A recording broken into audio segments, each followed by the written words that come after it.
Assalamualaikum warahmatullahi wabarakatuh. Halo, perkenalkan nama saya Akasia Triadi dari kelas ABT 1A Malam. Terima kasih.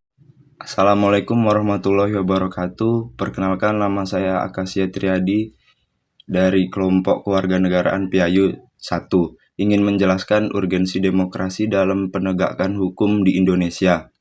Yang ingin saya jelaskan adalah bab 1, bagian pendahuluan. Dalam sistem hukum dan penerapannya di masa Orde Lama maupun Orde Baru pada semua aspek kehidupan, hasilnya dengan jelas bukan masyarakat yang under hukum, akan tetapi sebaliknya menimbulkan pengkhianatan hukum yang telah merajalela di dalamnya. Hal ini terjadi disebabkan adanya kepentingan politik disertai alasan sikap patriotisme yang tidak jelas dalam membela kepentingan bangsa. Yang ada bukan kepentingan bangsa yang diperjuangkan, akan tetapi kepentingan kelompok, ras, agama, dan golongan. Hal disebutkan di atas memiliki relevansi dengan pendekatan Ernest Gellner tentang primordialisme yang cenderung ke sektarianisme, yang melihat transformasi sosial yang ada merupakan perubahan transisi dari dunia lama penuh keberagaman budaya secara tidak langsung terikat pada tatanan politik tertentu ke dunia baru yang ditandai dengan masyarakat dalam sistem hukum dan penerapannya di masa Orde Lama maupun Orde Baru pada semua aspek kehidupan. Hasilnya dengan jelas bukan masyarakat yang sadar hukum, akan tetapi sebaliknya menimbulkan pengkhianatan hukum yang telah merajalela di dalamnya. Hal ini terjadi disebabkan adanya kepentingan politik disertai alasan sikap patriotisme yang tidak jelas dalam membela kepentingan bangsa. Yang ada bukan kepentingan bangsa yang diperjuangkan, akan tetapi kepentingan kelompok, ras, agama, dan golongan.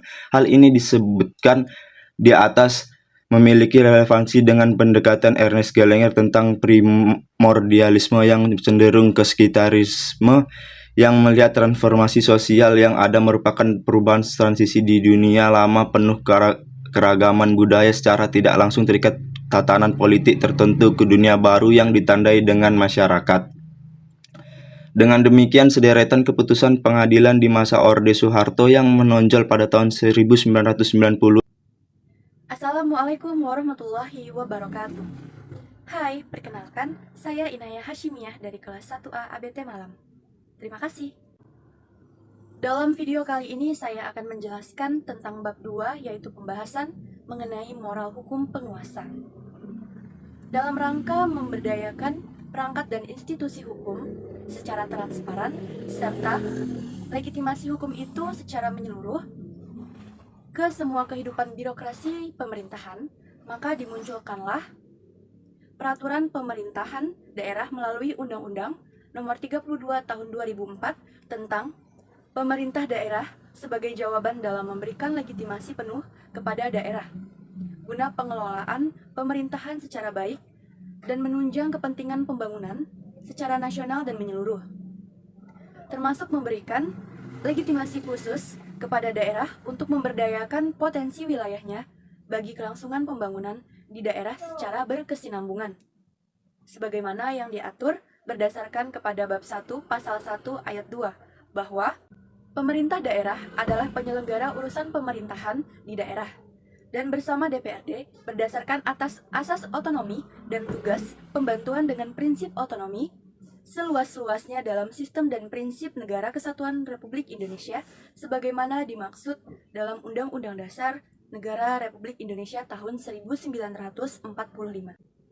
Berdasarkan pasal 3, dijelaskan bahwa pemerintahan yang dimaksud adalah gubernur selaku kepala daerah tingkat provinsi, wali kota atau bupati selaku kepala daerah tingkat kota atau kabupaten, disertai perangkatnya selaku unsur penyelenggara pemerintahan daerah.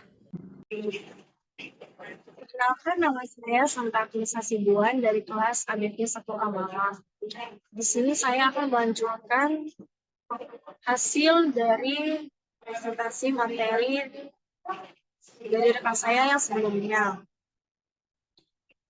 Di sini ada transformasi demokrasi bagi penegakan hukum, yaitu keinginan kita sebagai masyarakat hanyalah model kepemimpinan yang demokratis dan berwibawa, yang berarti berkeadaannya akan membentuk suatu mekanisme kepemimpinan yang mengayomi semua pihak. Kemudian demokrasi itu juga memerlukan etika yang dilandasi pada norma kepribadian sebagai bangsa yang religius. Karenanya demokrasi juga tidak boleh mengkhianati kebenaran karena kepentingan sesaat.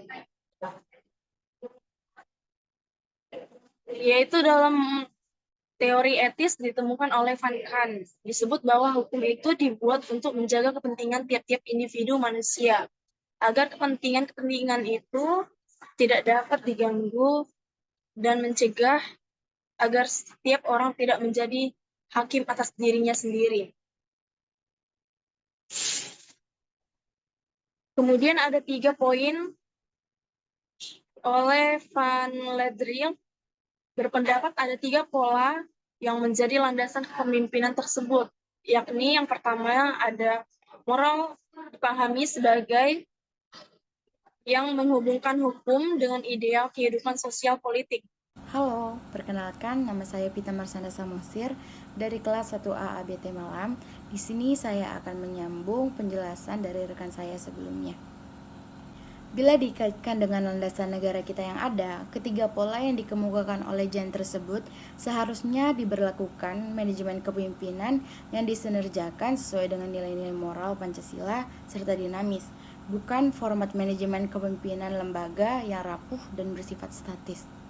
Paul Recol juga telah menekankan bahwa moralitas seorang pemimpin dalam kepemimpinannya dibutuhkan bagi terselenggaranya suatu pemerintahan yang baik dan ideal. Kelembagaan negara yang baik adalah lembaga yang lepas dari kepentingan-kepentingan sepihak. Sebaliknya juga begitu. Kelembagaan itu diarahkan untuk melakukan kebijakan-kebijakan yang bermuara kepada keberpihakannya terhadap rakyat, sehingga sejalan dengan makna demokrasi. Untuk menegakkan hukum tersebut, menurut Noto Hamejojo bahwa ada 4 norma bagi penegakan hukum tersebut. Yang pertama ada norma kemanusiaan, yang kedua ada norma keadilan, yang ketiga ada norma kepatutan, dan yang keempat atau yang terakhir ada norma kejujuran. Keempat norma tadi sebagaimana yang dikemukakan oleh Noto Hamejojo di atas menjadi aturan-aturan dasar bagi manusia. Halo semua, perkenalkan saya Claudia dari kelompok Punggur PIU 1. Akan menjelaskan tentang kesimpulan dari urgensi demokrasi dalam penegakan hukum Indonesia. Ada 3 poin. Yang pertama, prinsip dasar demokrasi itu adalah bertujuan membangun tata laksana dan prinsip pemerintahan yang mengayomi kepentingan rakyat dan berorientasi kepada memperjuangkan hak-hak rakyat. Yang kedua, terlaksananya suatu sistem hukum yang baik dan bermoral akan melahirkan sistem demokrasi yang berwibawa. Maka, selayaknya penciptaan sistem birokrasi pemerintah dalam arti demokrasi yang baik. Dan yang ketiga, hukum itu memiliki daya manfaat yang cukup tinggi dalam pergumulan hidup manusia. Untuk itu, aturan-aturan yang ada di dalamnya dapat memberi perubahan atau transformasi nilai hukum kepada kehidupan demokrasi pada masyarakat. Terima kasih.